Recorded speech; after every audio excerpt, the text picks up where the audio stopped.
brought to you by Penguin.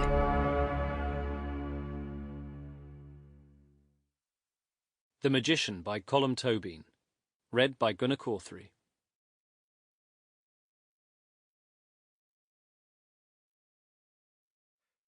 Chapter 1. Lübeck, 1891. His mother waited upstairs while the servants took coats and scarves and hats from the guests. Until everyone had been ushered into the drawing-room, Julia Mann remained in her bedroom. Thomas and his older brother Heinrich and their sisters Lula and Carla watched from the first landing. Soon they knew their mother would appear. Heinrich had to warn Carla to be quiet, or they would be told to go to bed, and they would miss the moment. Their baby brother Victor was sleeping in an upper room. With her hair pinned back severely and tied in a coloured bow, Julia stepped out from her bedroom. Her dress was white, and her black shoes, ordered specially from Mallorca, were simple like a dancer's shoes. She joined the company with an air of reluctance, giving the impression that she had just now been alone with herself in a place more interesting than festive Lübeck.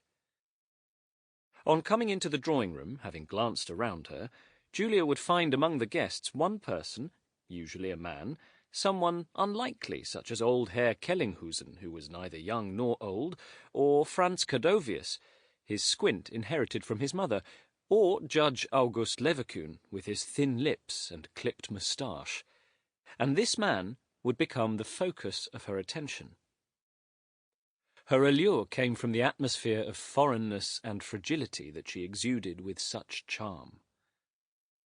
Yet there was kindness in her flashing eyes as she asked her guest about work and family and plans for the summer, and, speaking of the summer, she would wish to know about the relative comfort of various hotels in Travemünde. And then she would ask about grand hotels in places as distant as Trouville or Collioure or some resort on the Adriatic. And soon she would pose an unsettling question. She would ask what her interlocutor thought about some normal and respectable woman within their group of associates. The suggestion was that this woman's private life was a matter of some controversy and speculation among the burghers of the town. Young Frau Stavenhitter, or Frau Mackenthun, or old Fräulein Distelmann, or someone even more obscure and retiring. And when her bewildered guest would point out that he had nothing other than good to say of the woman, in fact had nothing beyond the very ordinary to transmit, Thomas's mother would express the view that the object of their discussion was, in her considered opinion, a marvellous person, simply delicious, and Lübeck was lucky to have such a woman among its citizens. She would say this as if it were a revelation, something that must stay quite confidential for the moment, something indeed that even her husband, the senator, had not yet been told. The following day, news would spread about their mother's deportment and whom she had singled out for comment, until Heinrich and Thomas would hear about it from their school friends, as if it were a very modern play fresh from Hamburg that had been performed.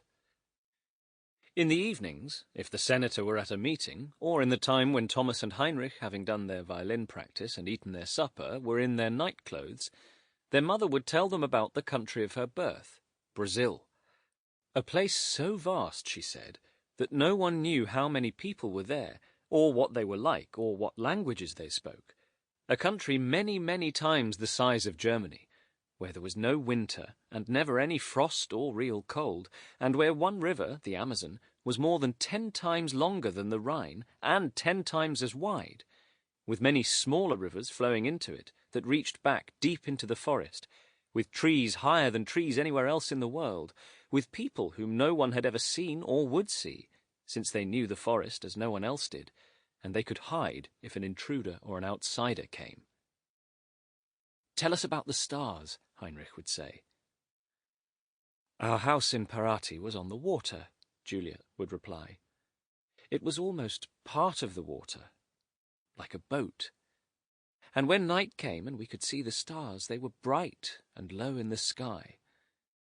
Here in the north the stars are high and distant. In Brazil, they're visible like the sun during the day. They're small suns themselves. Sample complete. Ready to continue?